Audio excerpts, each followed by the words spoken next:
வெண்டைக்காவை காரக்குழம்பு வச்சா நிறைய பேருக்கு பிடிக்கும். அதே வெண்டைக்காவை பொரியல் பண்ணால் நிறைய பேருக்கு பிடிக்காது. ஒரே வழுன்னு இருக்கும்னு சொல்லிட்டு நிறைய பேர் விரும்பவே மாட்டாங்க.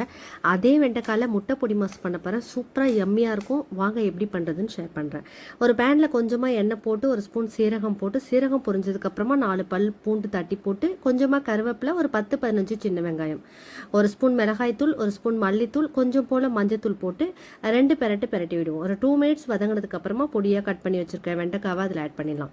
நல்லா 2 பக்கமும் பெரட்டி விட்டுட்டு அப்படியே ஸ்லோ ஃப்ளேமில் போட்டு வேக வச்சிடலாம். அதுக்குள்ளே இன்னொரு பேனில் கொஞ்சமாக எண்ணெய் போட்டு ஒரு ஸ்பூன் சீரகம், ஒரு 5-6 வரமிளகா, ஒரு கைப்பிடி அளவு வேர்க்கடலை, இதை நல்லா போட்டு வறுத்து எடுத்து ஆற வச்சு ஒரு மிக்ஸி ஜாருக்கு மாற்றி அரைச்சி எடுத்துக்கலாம்.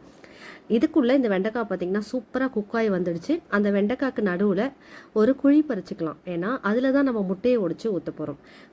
முட்டையை உடச்சி ஊற்றுனதுக்கப்புறமா அதை நல்லா கலந்து விட்டுட்டு, நடுவில் மட்டும் அந்த முட்டையை நல்லா கலந்து விட்டுட்டு, நம்ம ஏற்கனவே அரைச்சி எடுத்து வச்சுருக்க பொடியை அதோடு ஆட் பண்ணி, இப்போ தான் இந்த டைமில் தான் உப்பும் சேர்க்க போகிறோம். வெண்டைக்காய்க்கு தேவையான உப்பை சேர்த்து நல்லா ஒரு 2 மினிட்ஸ் கிளறினோம்னா சூப்பரான வெண்டைக்காய் முட்டை பொடி மாஸ் ரெடி. நீங்களும் ட்ரை பண்ணி பார்த்துட்டு எப்படி இருக்குன்னு மறக்காமல் கமெண்ட் செக்ஷனில் வந்துட்டு கமெண்ட் பண்ணிவிடுங்க.